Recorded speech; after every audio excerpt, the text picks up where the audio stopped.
And to her credit, she produced a seed named Leandro Legarda Leviste. Nabanggit po niya itong Alpha Omega, na one of the 3 contractors, no, na involved, na may resibo pa. Ang sabi niya, I heard his interview sa radio, TV, and he identified Alpha and Omega ba ito? Yes. Alpha and Omega Construction Corporation as one of the 3 bribe givers. Go on. The Alpha and Omega Construction and the St. Timothy Constructions were included in the top 15 flood control contractor list from President Bongbong Marcos. Iba-iba po ang owners ng composition of the company. But in actuality, alam ng lahat na iisa lang ang may-ari nito. Same owner of the once blacklisted St. Gerard Construction. Now, they will deny this fact until they can. The same and one address lang ang ginagamit for St. Timothy, St.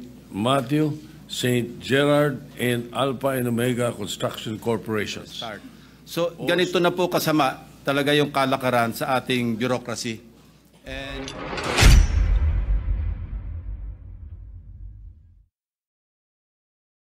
yes, Mr. President, as stated a while ago by our Deputy Minority Leader, we will move to suspend consideration of her privileged speech and without prejudice to our colleagues asking questions, Mr. President. So with that, I move to suspend consideration of the privileged speech delivered by our Deputy Minority Leader, Senator Risa Hontiveros. So move, Mr. President. An objection?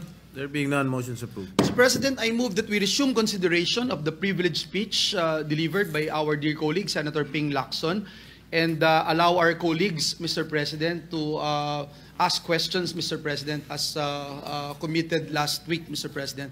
I move, Mr. President, that we recognize the distinguished minority leader and Senator Ping Lacson, who delivered a privileged speech regarding the evils of flood control programs, Mr. President. So move, Mr. President. Senator Ping Lacson and the minority leader, Senator Tito Soto, are both recognized.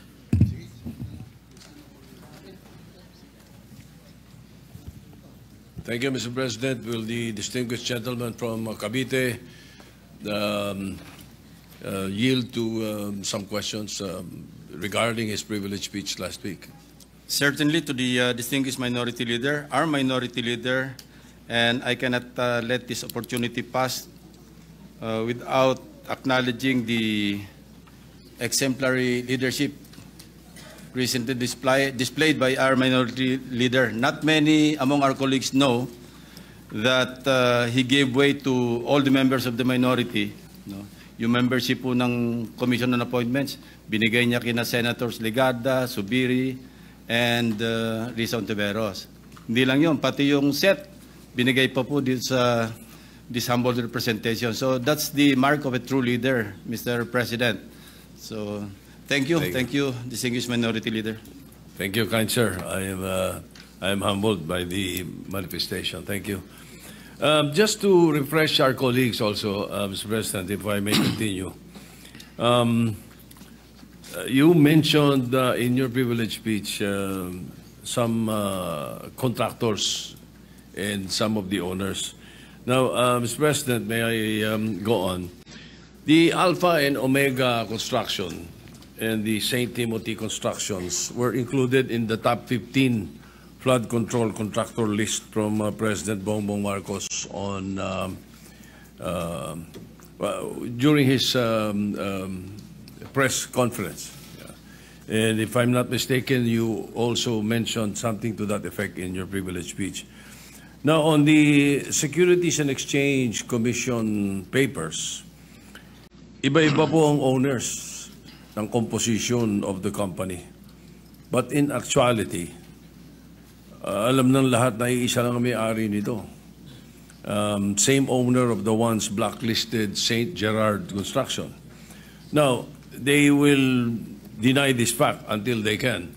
However, in one of the tax cases filed against them on 2022 before the Court of Tax Appeals, CTA case number 10472. To be exact, the same and one address lang ang ginagamit for St. Timothy, St. Matthew, St. Gerard, and Alpha and Omega Construction Corporations. Also, the majority stockholder of St. Timothy, who owns 85% of the company, named Miguel Juntura, was the marketing director of St. Gerard. The question, Mr. President, billions of government projects concentrated and monopolized by a few. Mr. President, paano nila itong nailulusot? Who monitors this kind of circumvention? We have an agency, Mr. President. It is called the Philippine Contractors Accreditation Board, or PICAB, which is the implementing board of the CIAP, a construction industry authority of the Philippines. Incidentally, this authority is under the DTI. Pero it seems na medyo na haluan na rin yata ng konting, o hindi lang konti, nakatiwalian pagdating sa mga flood control projects, because information keep coming in sa aming opisina na itong PICAB nagre-resort na sa accreditation for sale. May mga ganyang reports, and I've talked to some contractors, private contractors, na they had this experience of being offered accreditation by PICAB, na sila na yung bahala sa bank certificate and other requirements for a fee of, I think, 2 million pesos for a start. So ganito na po kasama talaga yung kalakaran sa ating bureaucracy. And I think in the second hearing of the Blue Ribbon Committee, because I believe, as we have monitored, na during the first hearing, guest po ninyo yung resource person nyo, yung PICAB.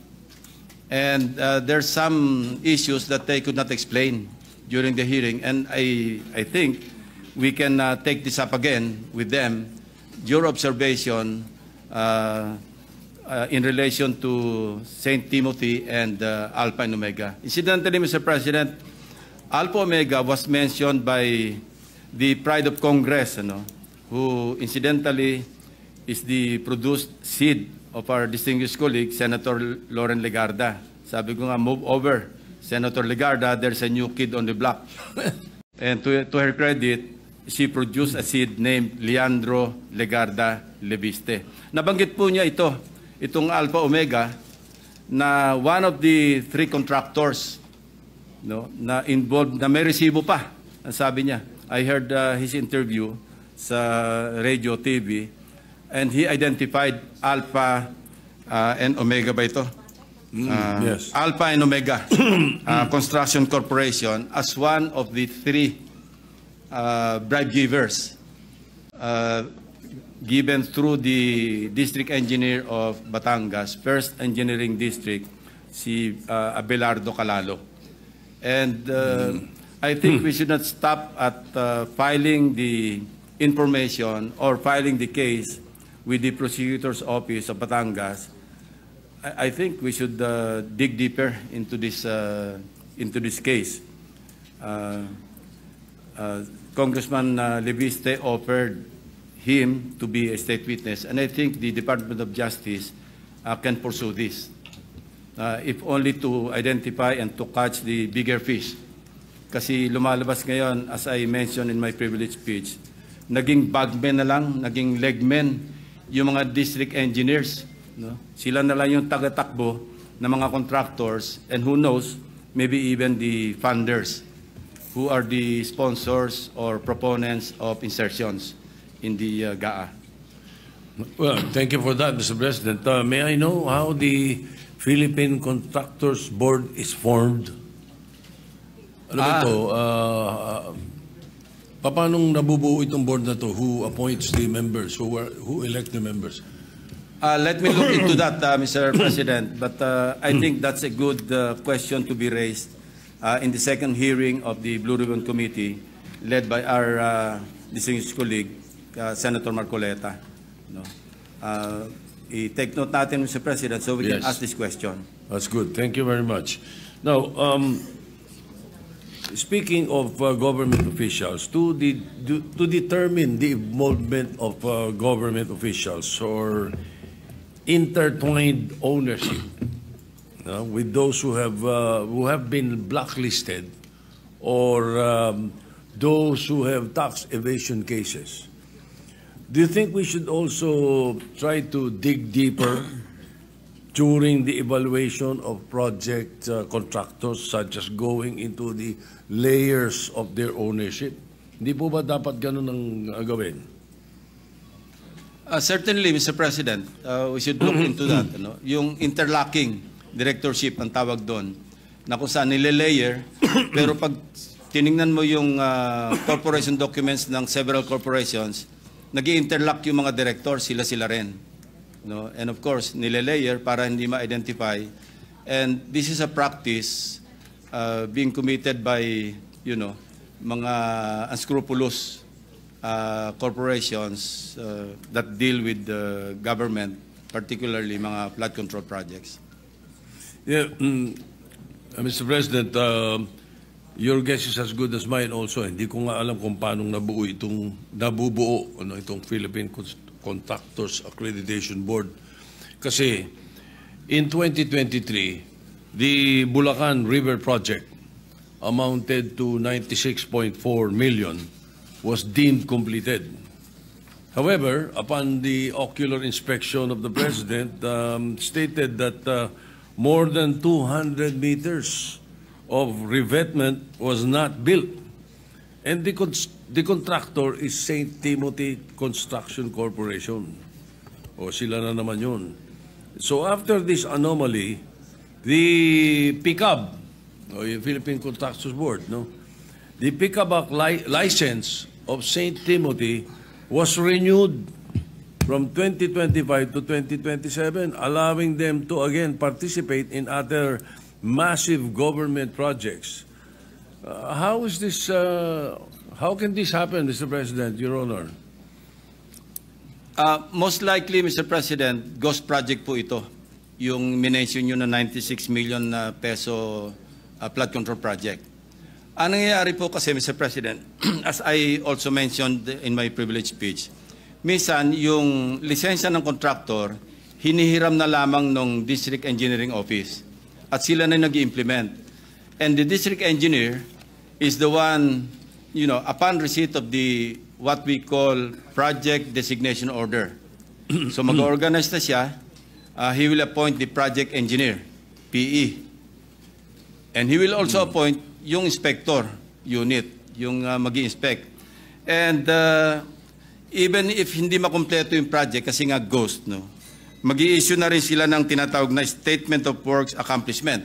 Puro papel po ang tumatakbo, ang umaandar without the project being completed. And I think there's a failure in the monitoring system of the Department of Public Works and Highways in the central office.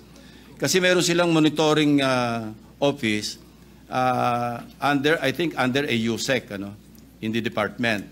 Ito yung nagmo-monitor ng progress ng lahat ng mga projects, not only flood control projects, but all kinds of infra projects under the auspices or supervision of the Department of Public Works and Highways. So I don't know how high up yung syndicate, but it seems that the DPWH has become a playground of syndicates. Kasi nung sinabi nga ni Secretary Bonoan na isolated case ang first engineering district ng Bulacan, I did not believe him, Mr. President.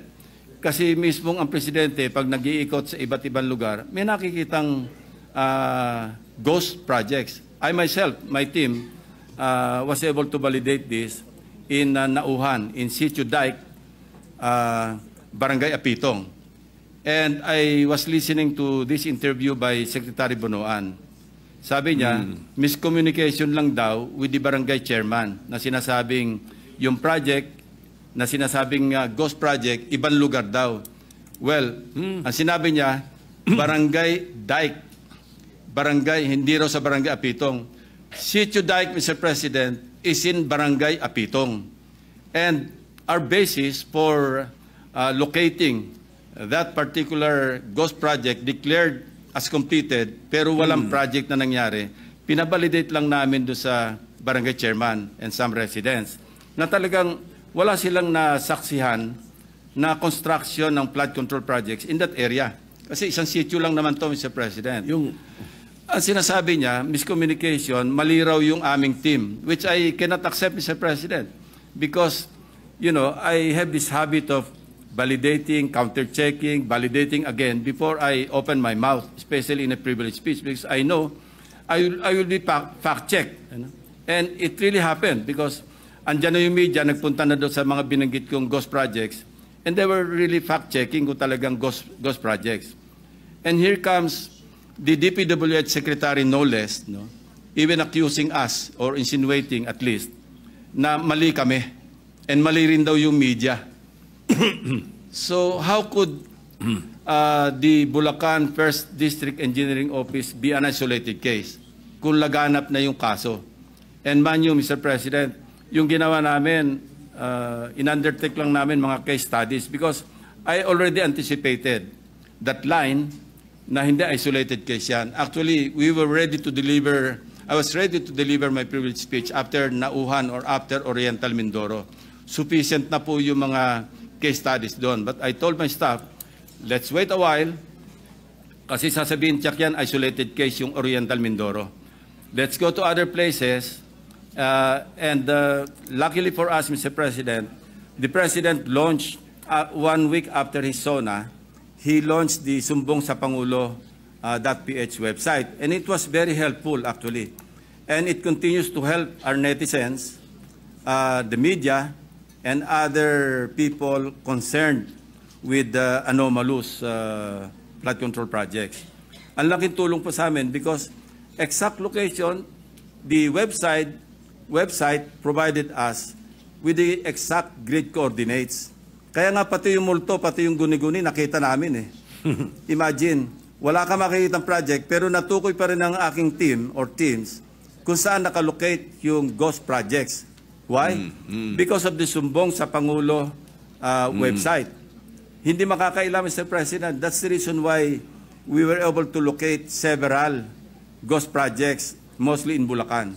Kasi as I also mentioned in my privilege speech, yung Bulacan 1st District Engineering Office, yun ang pinaka-notorious, at least from where I sit, Mr. President. Ginoong Pangulo, Mr. President, ngunit kung completed na yung project, pag sinabing deemed completed, nabayaran na to. Babayaran, Mr. President. Pabayaran o nabayaran na? Nabayaran. And there are several signatories like for a project inspection, it has to be declared complete para ma-release yung payment. Pipirma dyan yung inspectorate team, yung assistant district engineer, and the district engineer. At kung sino-sino pa. Paano pong nakakalusot yan? Di alam nila lahat. Well, they should be held accountable and criminally liable, Mr. President. No, if not Correct. administratively, criminally. Kasi kung hindi negligence ito, may criminal, may violation sa batas, Mr. President. Kasi why would you certify on something na hindi naman totoo? No? And that's the reason why, kasi naabuso na in the course of time, Mr. President, hindi na nagkasya doon sa tinatawag kong pie sharing. Nagtipid pa, nagmenos pa, ginos project na, minaximize na. Kaya nga sabi ko, hindi na flood control ang hinahanap ng Pilipino, grid control. Kasi nasobra na yung grid na sinagasaan ng lahat. Wala na. Hubris, yung tawag natin doon, Mr. President, hubris. Kasi nahirate, and we also encountered cases or case studies wherein nag-ghost na, pinus pa yung lock harder, ginos pa ulit for the succeeding year. Kasi pagka nag-ghost ka na, ang pantakip mo, yung succeeding year project, di ba? Yung napondohan na naman. Pagtakpa na yon, mahirap nang hanapin yung ghost kasi meron talagang project. So meron kami na-encounter na 2 beses pang ginost, pangatlo, saka palang ginawa, pero na-late na, inabot na ng Habagat, inabot na rin ng Crising, Dante, at saka Emong. Pananaw po ng mga kababayan natin, kung itong mga pondo na to hindi inilagay sa budget, ganun pa rin ang Pilipinas eh. Pero nakatipid tayo ng napakalaking pera na napunta lang sa bulsa nila. Hindi po ba? Ganun ang nangyayari. Yes, Mr. President, but kung hindi naman natin popondohan, wala naman tayong flood control projects. Wala naman tayong mga dikes that will protect our farmers in low-lying areas. So I think the better solution is really to, put our foot down on the entire process of implementing projects. From the time a legislator proposes an insertion in the budget measure, all the way sa implementation, dapat talaga mayroong nagmo-monitor. Ang problema, nagmo-monitor dito, Mr. President, DPWH din. Yung bang pick-up nasa DPWH? Hindi, Mr. President. This is an implementing board of the Construction Industry Authority of the Philippines, which is under the DTI. Kasi nagbibigay sila ng license eh. Doon sa hearing, if I'm not mistaken, the way I heard it during the last hearing, meron sila nung tinatawag na pick-up license na category. May category A. Yeah. No, may ganun, ano? Ano po ba ang threshold amount per project that you can bid out? Meron pong categorization yan eh. Mayroong classification table. Ito, based on the Board Resolution number 201, series of 2017. Pick up din po nagkakategorize dito. Pag sinabi mong, general engineering, pagka A, pag sa general engineering, ang minimum net worth, yung equity, 30 million pesos. Tapos makakakuha ng credit points na 300 points. Merong hanggang sa umabot sa overall credit points. Now, do sa third stage of adjustment on allowable ranges of contract costs, yung ARCC. Ang sinasabi rito, pagka yung medium B, ito yung A, kasi large A yung double A. Ang sinasabi, yung single largest project above 75 million up to 150 million pesos. And then yung allowable ranges of range of contract cost up to 300 million. Yan po yung pagka ang sinabanggit ko kanina, ang category A, contractor A. Kasi hanggang quadruple A po yan, Mr. President. So may threshold. Meron po. Yun. Ngayon, Mr. President, this is based on records, ha? Yung MG Samidan Corporation's license is category A. All right? Only. Yet, for the year 2022 to 2025, it bagged 58 flood control projects amounting to 5 billion .02. Lampas po, Mr. President.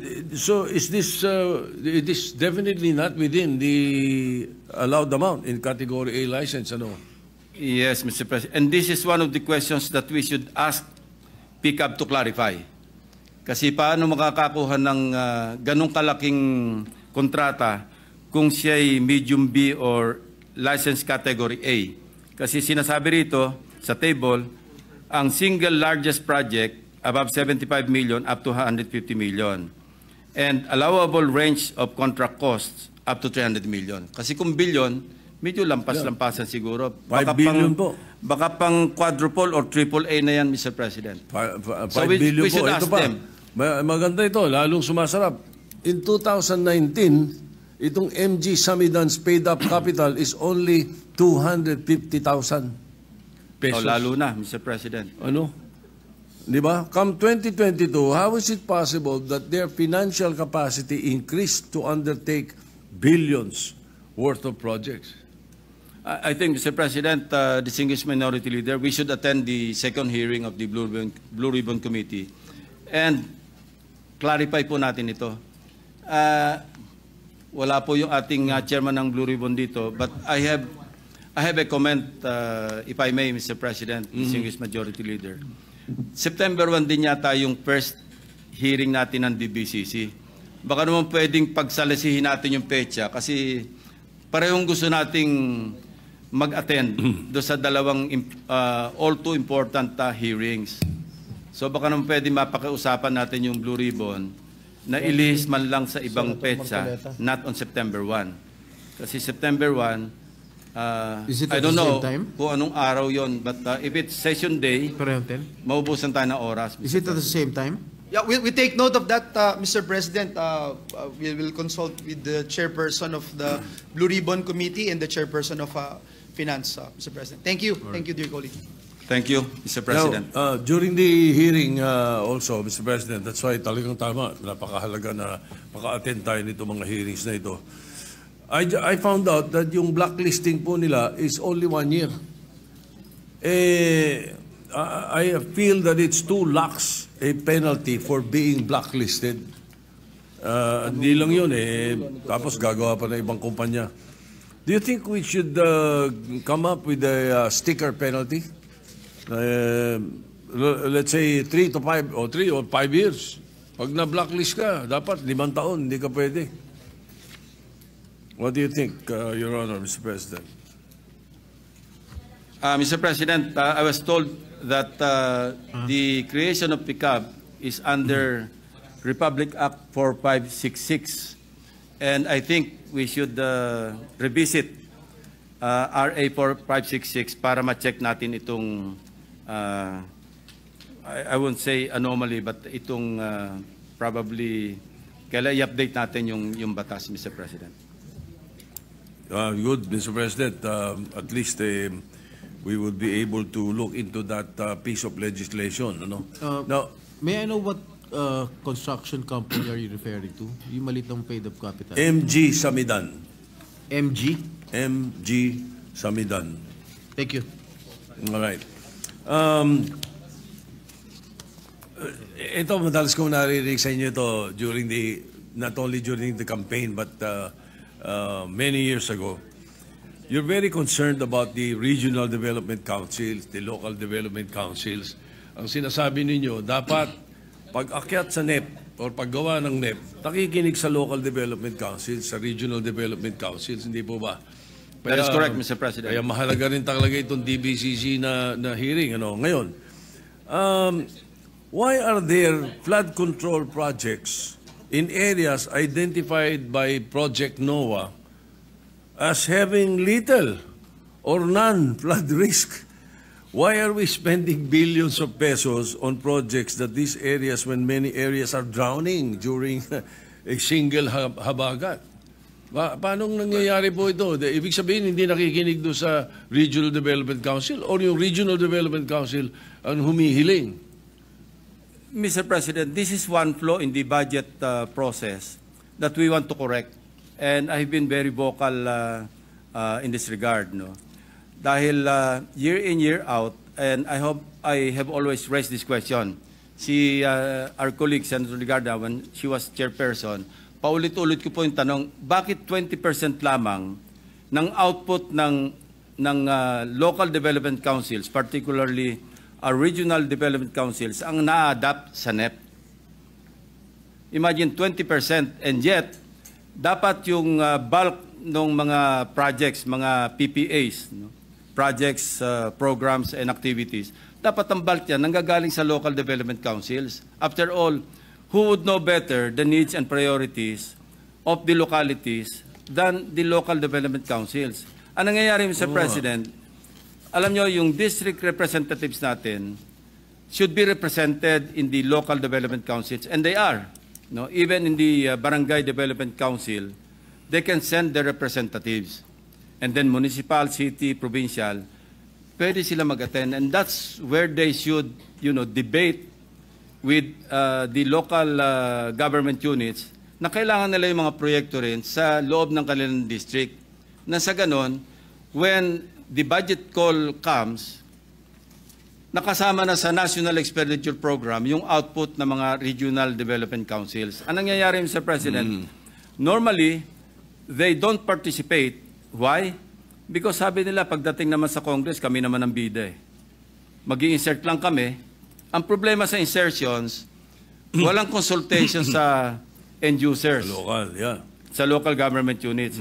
Wala rin consultation sa mga implementing agencies. And that's the reason why, again, during budget deliberations, I had always questioned, bakit ang laki lagi ng ating unused appropriations? Nandiyan tayo sa mga 400 billion a year. From 2010, I think, up to 2020 for 10 years, parang ang average natin on a yearly basis, parang 452 billion. Why? Because the implementing agencies would not know how to implement the projects because they were not consulted. And remember when we talked to Senator Mark Villar, no, some time ago, I thought he would take it against me when he was DPWH Secretary, na binabawasan ko yung budget ng agency niya. And he told us, no, as a matter of fact, we were thankful, even the other agencies, other departments, were very thankful that you were pointing out that the insertions or the amendments introduced or proposed by legislators, hindi man lang sila kinonsulta. And that's the reason why yung unused appropriations kept adding up. Kasi kung hindi nila alam, wala silang program of works, wala silang planning, paano nila i-implement? Ang problema nga, Mr. President, and I think ayaw nating marinig ito, no? The Filipino people hate to hear this, and we're also afraid to say it. No? Pero ang nangyayari, pinapasukan ng personal interest eh. Yung insertions, minsan sometimes nagiging supplier-friendly or contractor-friendly. Hindi na iniisip talaga yung kung ano yung needs and priorities of their constituents. Halimbawa, nakadeploy yung aking, contractor ako, congressman din ako, nakadeploy yung aking mga equipment sa isang lugar. Eh, yung mobilization nun, pag deploy ko sa ibang lugar, medyo magastos. So doon ako mag-i-insert doon sa lugar na nakadeploy ng equipment ko. Kahit hindi masyadong kailangan. Ay, talaga hindi kailangan, Mr. President. And sometimes, alam din naman natin ito, Mr. President, na yung pagpili ng mga district engineers, mayroong say ang mga district representatives. No? It works both ways, Mr. President. Naglalabi yung district engineer para mapunta siya sa district. Ang gagamitin niyang tagalabi, district representative. Yun naman district representative, gusto niya, bata niya yung district engineer. So pag it has come to a point na pag nag-insert, minsan, hindi na ito hundreds of millions. Umabot na minsan ng 10 billion pesos in one district. We heard stories about, or based on records, isang district 51 billion, isang district 15 billion. Malulunod sila doon, Mr. President. How can one district absorb, ang tinatawag natin absorptive capacity? How could it absorb 51 billion pesos worth of projects in a district? Tell me, Mr. President. Imposible. I've heard the NCR mayors complaining.